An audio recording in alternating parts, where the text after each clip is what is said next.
વડોદરા શહેરમાં બરાનપુરા નારીના માસી દર વર્ષની જેમ આ વર્ષે પણ ડીજેના તાલ સાથે દશામાનું આગમન કર્યું.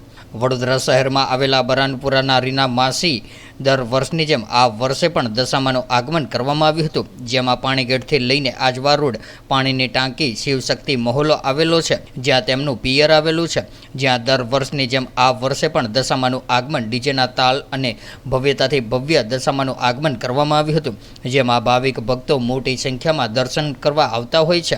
ત્યારે 10મા દિવસે ભંડારાનું પણ ખાસ આયોજન કરવામાં આવતું હોય છે. ઓરફેડી નામાસી પણ છે. હું બરાનપુરા શિવાજી ચોક સિદ્ધેશ્વર મહાદેવની કરી રહું છું અને આજે 15 થી 18 વર્ષથી પાણીગેટ બાવચાવરથી દશામાં લઈ જઈ અને શિવશક્તિ મહોલ્લે મારું પોતાનું મારું પિયર છે, ત્યાં દશામાં બેસાડું છું. મારું થાનત માતાજીનું ત્યાં છે અને હું તો તમામ વડોદરાની જનતાને કહું છું, દશામાં બધાની મનોકામના પૂરી કરે અને રક્ષા કરે. મારી દશામાં બોલો દશામાં.